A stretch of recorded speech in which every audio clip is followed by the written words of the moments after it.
नमस्कार, news one India देख रहे हैं आप और आपके साथ मैं हूं अंशिका पाठक। बुलेटिन की शुरुआत करेंगे बड़ी खबर के साथ। महंत नरेंद्र गिरी मामले में इस वक्त की सबसे बड़ी ताजा अपडेट आपको बता दें, आपके अपने चैनल न्यूज वन इंडिया की खबर पर मुहर लग गई है। यूपी सरकार ने नरेंद्र गिरी मामले की सीबीआई जांच की सिफारिश की है। न्यूज वन इंडिया ने पहले दिन से सीबीआई जांच की बात कही थी कि सीबीआई जांच होनी चाहिए और न्यूज वन इंडिया की खबर पर मुहर लग गई है।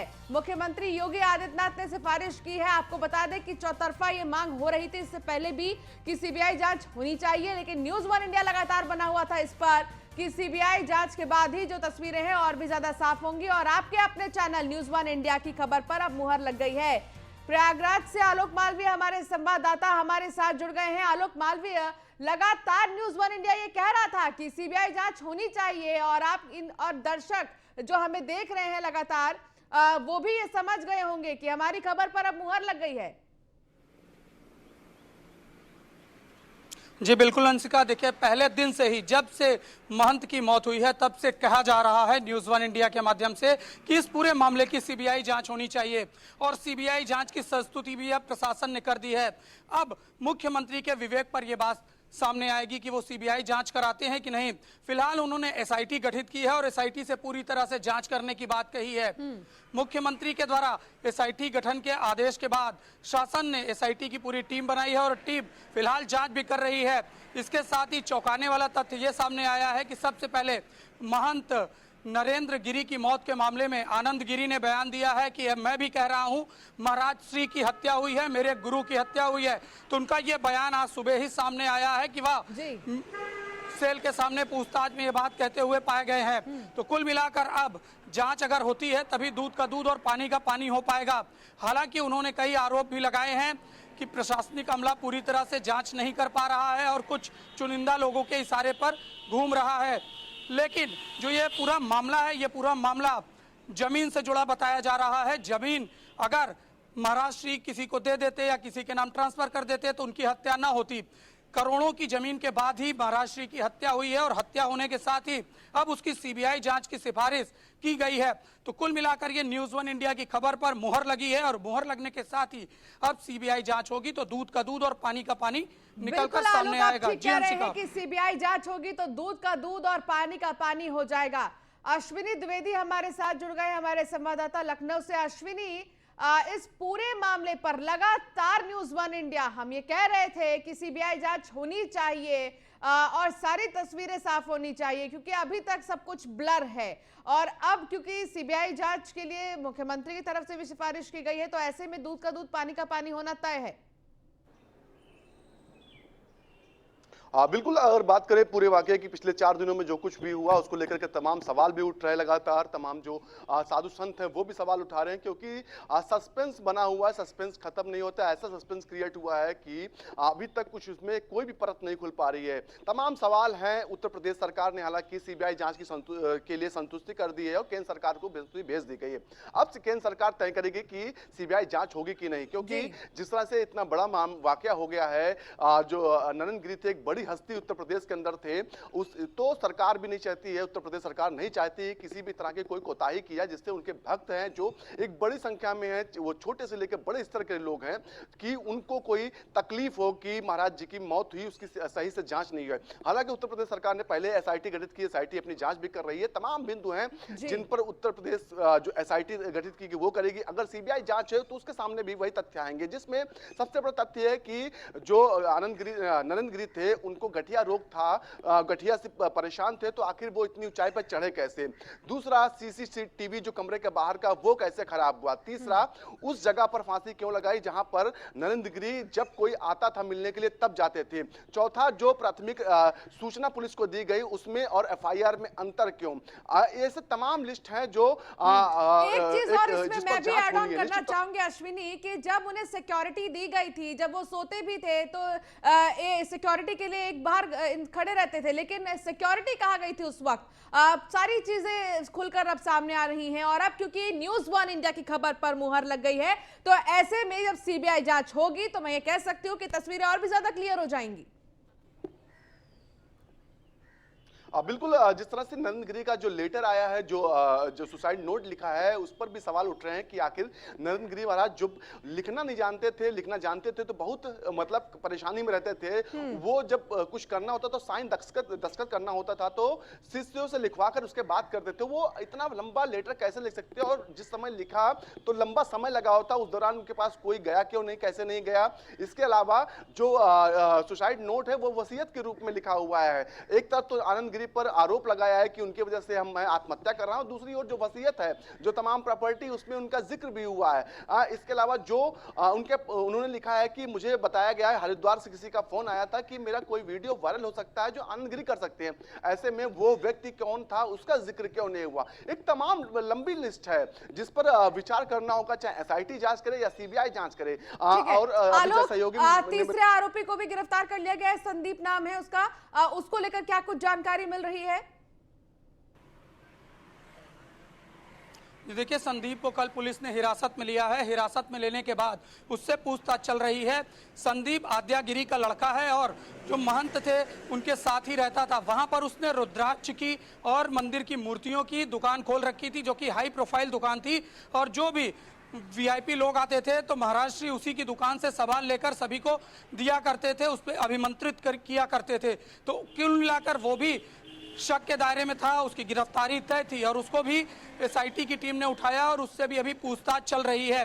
फिलहाल आद्या को और इसके साथ ही आनंद गिरी को आमने सामने बैठालकर पूछताछ की गई है और पुलिस ने कई मामलों पर पर्दा उठाने की बात कही है, लेकिन अभी सारी चीजें पर्दे के पीछे हो रही है। मीडिया को कुछ भी नहीं बताया जा रहा है, यहाँ तक कि मीडिया को अब पुलिसकर्मियों के आला अधिकारियों ने बाइट देने से भी मना कर दिया है और कहा है कि ये हाई प्रोफाइल मामला है, इसकी बाइट्स आपको लखनऊ से ही मिल पाएगी। तो पुलिस भी अब फिलहाल चुप हो गई है और जांच आगे बढ़ रही है। अब देखना यह होगा कि जांच में किन किन चीजों पर, किन किन पहलुओं पर जांच होती है और क्या निकल कर आता है। इसके साथ ही मैं आपको बताना चाहूंगा कि जो पोस्टमार्टम रिपोर्ट है उसे भी सीज कर दिया गया है, उसे भी नहीं दिखाया गया है, मीडिया के सामने भी नहीं प्रस्तुत किया गया है और जो उनकी वीडियोग्राफी है वो भी सीज कर दी गई है। तो पूरी चीजें सील करके अब जांच टीम को दे दी गई है और जांच टीम उस पर जांच कर रही है। अभी उस पर क्या चीजें निकलकर सामने आती हैं ये तो आने वाला वक्त बताएगा, लेकिन सभी की निगाहें, पूरे विश्व की निगाहें, जो अनुयायी हैं नरेंद्र गिरी के अनुयायी हैं, उनकी निगाहें प्रयागराज पर और एसआईटी की टीम पर है कि किस तरह से वो जांच करती है और दूध का दूध और पानी का पानी कर पाती है। अश्विनी, यहाँ पर एक बहुत बड़ा चैलेंज टीम के सामने भी है, जो टीम जांच करेगी उनके सामने भी है कि सारी चीजों को इस तरीके से वो रखें कि कहीं से भी कोई भी चीज लीक ना हो, क्योंकि हम ये कह सकते हैं कि कोई भी अगर टीम होती है तो उनके पास बहुत बड़ा चैलेंज होता है पूरे मामले की जांच को लेकर, और जब ये मामला महंत नरेंद्र गिरी से जुड़ा है तो और भी ज्यादा इसमें सिक्योरिटी की जरूरत है। बिल्कुल सिक्योरिटी की बात करें तो सर सिक्योरिटी बहुत ही रखी जा रही है, कोई भी चीज डिस्क्लोज नहीं की जा रही है। डिस्क्लोज का मतलब भी समझ लीजिए कि मेडिकल रिपोर्ट जो वो पोस्टमार्टम हुआ उसकी रिपोर्ट क्या आई है ये अभी तक एक क्लियरली डिक्लेयर नहीं किया गया। हालांकि फांसी लगने दम घुटने की बात तो कही, इसके अलावा तमाम पॉइंट्स होते हैं वो अभी किसी को नहीं पता। समझ लीजिए नरेंद्र गिरी वो सत्य थे जिनके दरबार में जाकर के चाहे पूर्व मुख्यमंत्री अखिलेश यादव हों, चाहे उप मुख्यमंत्री केशव प्रसाद मौर्य हो, चाहे तमाम एक लंबी लिस्ट है जो सर झुकाते थे। इनकी हैसियत का अंदाजा इसी से लगाया जा सकता है। वैसे में कोई भी छोटी सी भी चूक, चाहे वो जो एसआईटी हो, चाहे जो पुलिस अधिकारी हो, उनसे अगर होती है तो कितना बड़ा वाकया हो सकता है वो। ऐसे में उत्तर प्रदेश सरकार नहीं चाहती जरा से भी चूक हो जिससे उनके अनुयायियों को ठेस पहुंचे, जिससे जांच प्रभावित हो, क्योंकि जांच जिस तरह से हो रही है, जो सुसाइड नोट मिला उसके अनुसार अभी तक लग रहा है कि बहुत ही साधारण मामला है, लेकिन ये साधारण मामला नहीं है। जिस तरह से पूरा सुसाइड नोट लिखा गया, फिर उसके बाद जो सवाल खड़े हुए, तमाम संतों ने सवाल खड़े किए कि आखिर जो व्यक्ति अपने साइन करने में डरते थे वो आखिर इतना लंबा सुसाइड नोट कैसे लिख सकते हैं, सवाल लाजमी भी है। और दूसरा कि वो जब फांसी लगाते हैं, लगाने के दौरान उनके गठिया की दिक्कत थी तो वो ऊपर चढ़ कैसे गए, तमाम सवाल हैं जिन पर सोसाइटी जांच कर रही है। अगर सीबीआई को केस जाता है तो सीबीआई के पास भी यही बिंदु होंगे। अब दूध का दूध पानी क्या होता है ये तो आने वाली रिपोर्ट जो होंगी उनका सब पता चलेगा जी। एक चीज तो ये भी है अश्विनी कि जिस तरीके से ये पूरा मामला सामने आया है, इसमें बहुत जरूरी है कि आखिर बात क्या है वो निकालना, क्योंकि अगर इसी तरीके से चीजें होते रहेंगी और फिर अगर जांच अच्छे से नहीं हो पाएगी तो आने वाले समय और भी खराब हो सकते हैं। तो ऐसे में सीबीआई के लिए भी ये बहुत बड़ा टास्क है कि किसी भी तरह आखिर इस पूरे मामले की सच्चाई क्या है वो रखना सामने।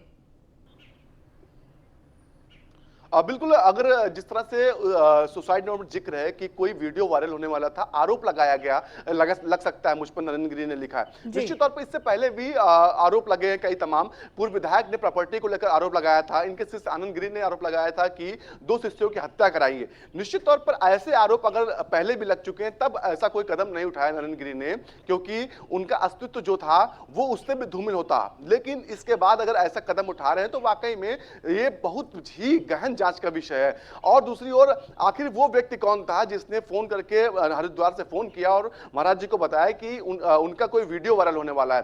तो ऐसे में तमाम बिंदु हैं जिन पर जांच होनी है। बिल्कुल जांच होनी है और बहुत जरूरी है कि एकदम ही अंदर से जांच हो उस पूरे मामले की। बहुत शुक्रिया अश्विनी हमारे साथ जुड़ने के लिए।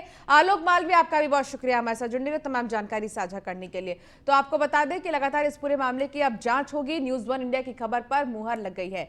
समाज के लिए समर्पित संत महंत नरेंद्र गिरी की शुरुआती शिक्षा ननिहाल में हुई थी। उन्होंने ननिहाल में रहकर शिक्षा हासिल की।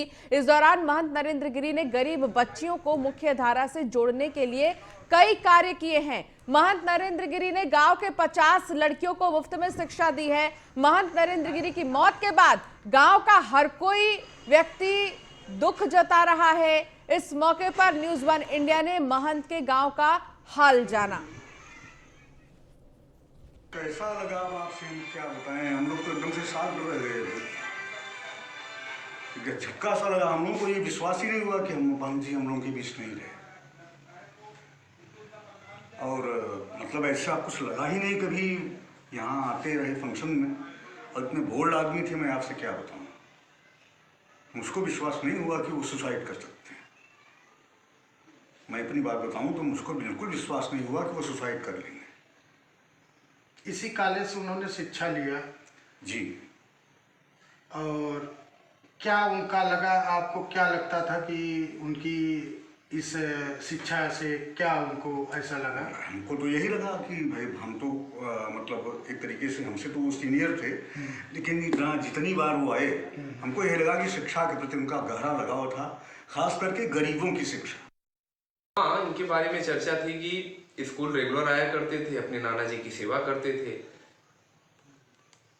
नाना जी की सेवा करते थे, नाना जी की सेवा करते थे। इस विद्यालय से उनका क्या कितना लगाव? विद्यालय से लगाव यही था कि इन्होंने यहाँ से हाई स्कूल की परीक्षा पास की।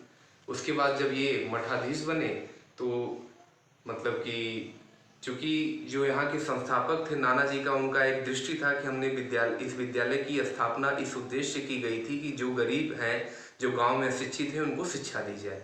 तो उसी के तहत वो संरक्षक के रूप में जो इस क्षेत्र में जो जनता गरीब थी, जो पढ़ने में असमर्थ थे, उनकी मदद विद्यालय में करते थे। राज्य मंत्री सुनील बराला के आवास पर पहुंचे सदगुरु रितेश्वर महाराज ने महंत नरेंद्र गिरी के आत्महत्या पर दुख जताया है। सदगुरु रितेश्वर महाराज ने कहा कि सीएम महाराज पर हमें भरोसा है, वो न्याय नहीं करेंगे और माफ कीजिएगा न्याय करेंगे। प्रदेश सरकार ने बहुत अच्छा काम किया है। धर्म और राजनीति मिलकर अच्छे राष्ट्र का निर्माण करते हैं।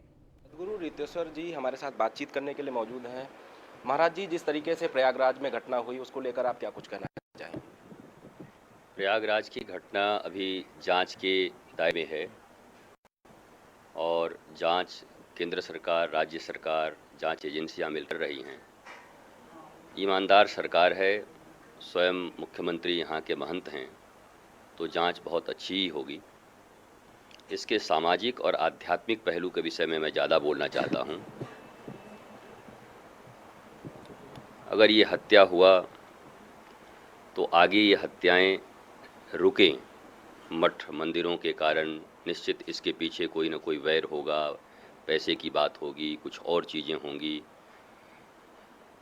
तो वो चीज़ें जब आएँ तो ऐसा निर्णय हो जिससे भविष्य में साधु संतों के ऊपर इस प्रकार के खतरे कम हो जाएं, एक ऐसा संदेश जाए सरकार की तरफ से। और मैं मान नहीं सकता कि आत्महत्या हो सकता है, लेकिन यदि हुआ तब भी आध्यात्मिक पहलू पर विचार करना होगा।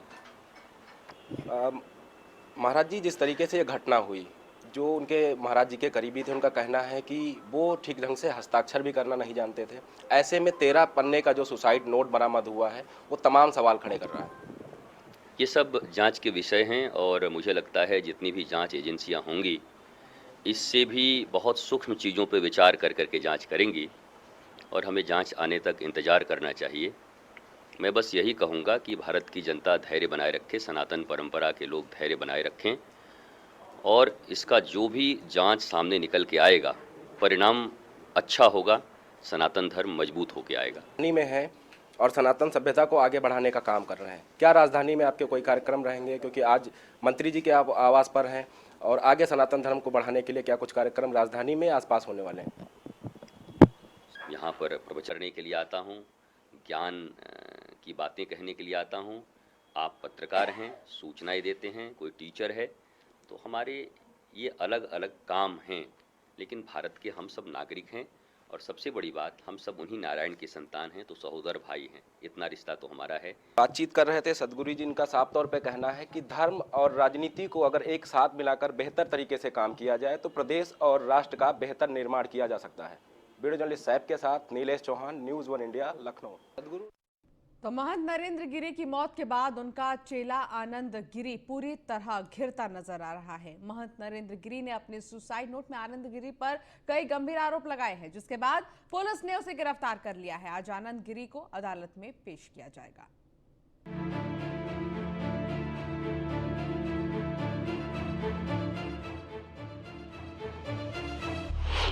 गुरु की संदिग्ध मौत, शिकंजे में चेला, क्या चेले की वजह से गई गुरु की जान? अखिल भारतीय अखाड़ा परिषद के अध्यक्ष नरेंद्र गिरी की मौत के बाद हर किसी के जहन में एक ही सवाल चल रहा है कि जो आनंद गिरी कभी महंत नरेंद्र गिरी के प्रमुख शिष्यों में से एक था, उसने आखिर ऐसा क्या किया कि गुरु नरेंद्र गिरी ने अपने सुसाइड नोट में आनंद गिरी समेत अन्य शिष्यों को अपनी मौत का जिम्मेदार बताया है। महंत नरेंद्र गिरी के शव के पास जो सुसाइड नोट मिला है उसमें आनंद गिरी पर कई आरोप लगाए गए हैं। महंत नरेंद्र गिरी ने सुसाइड नोट में आनंद गिरी को आत्महत्या करने के लिए मजबूर होने की वजह बताया है। इसी सुसाइड नोट के बाद आनंद गिरी को पुलिस ने गिरफ्तार कर लिया है।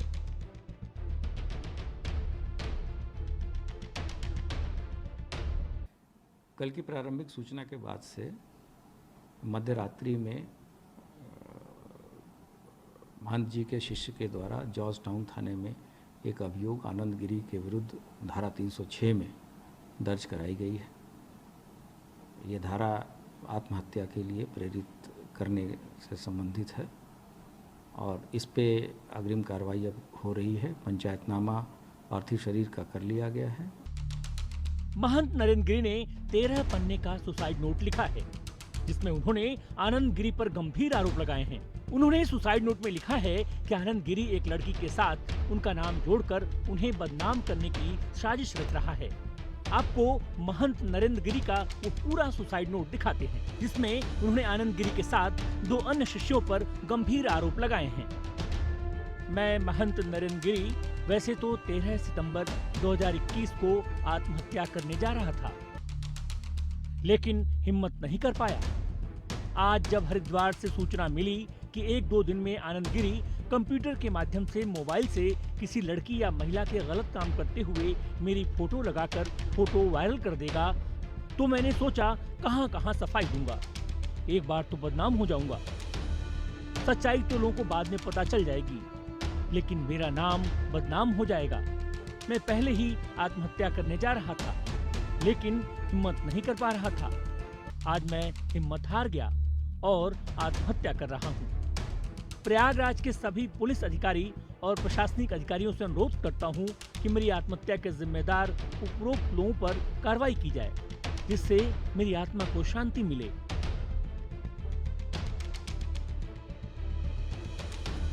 आपको बता दें कि अखिल भारतीय अखाड़ा परिषद के अध्यक्ष महंत नरेंद्र गिरी की संदिग्ध परिस्थितियों में हुई मौत के सूत्र तीर्थ नगरी हरिद्वार से जुड़े हैं, क्योंकि जिस आनंद गिरी पर उनके गुरु ने आरोप लगाए हैं, उनका हरिद्वार के गांव गाजीवाला श्यामपुर कांगड़ी में गंगा किनारे लग्जरी आश्रम है।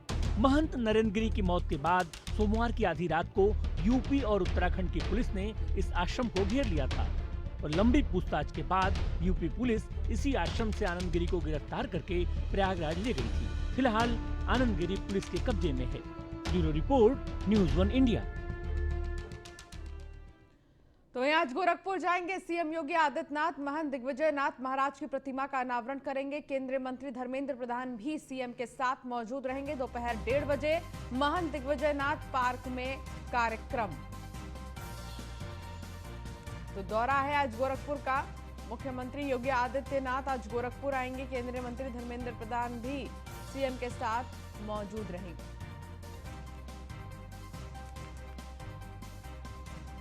हरेंद्र दुबे हमारे संवाददाता हमारे साथ जुड़ गए हैं गोरखपुर से। हरेंद्र, मुख्यमंत्री योगी आदित्यनाथ के दौरे को लेकर क्या जानकारी मिल रही है? आज क्या कुछ कार्यक्रम है? देखिए, इस समय हम कार्यक्रम स्थल पर हैं। कार्यक्रम स्थल जहां पर कार्यक्रम होना है केंद्रीय मंत्री धर्मेंद्र प्रधान का और उत्तर प्रदेश के मुख्यमंत्री योगी आदित्यनाथ का, वो यही मंच है जिस मंच का लोकार्पण करेंगे। सामने आप देख सकते हैं कि उस पर्दे के पीछे लंबी सी एक मूर्ति बनी हुई है, ढकी हुई है। वह मूर्ति है ब्रह्मलीन महंत दिग्विजय नाथ जी महाराज जी का, जिसके मूर्ति का अनावरण धर्मेंद्र प्रधान के हाथों किया जाएगा। इस कार्यक्रम में टोटल लेकर के आपको बता दें कि धर्मेंद्र प्रधान 10:30 पौने 11 बजे गोरखपुर पहुंचेंगे और पहले गोरक्षनाथ मंदिर में चल रहे एक सप्ताह से राम कथा पुण्यतिथि साप्ताहिक समारोह में शिरकत करेंगे। वहां से 2 बजे के बाद वो निकलेंगे तो कार्यक्रम स्थल पहुंचेंगे रामगढ़ताल स्थित, जहां पंडाल सजा हुआ है, जहां इस समय मैं मौजूद हूं। इस कार्यक्रम स्थल पहुंचेंगे और मूर्ति का अनावरण करेंगे और इस जो अस्थायी मंच बना है इस मंच का लोकार्पण करेंगे। चलिए, बहुत शुक्रिया हरेंद्र दुबे इस तमाम जानकारी के लिए। इस बुलेटिन में फिलहाल इतना ही। आप बने रहिए न्यूज़ 1 इंडिया के साथ। नमस्कार।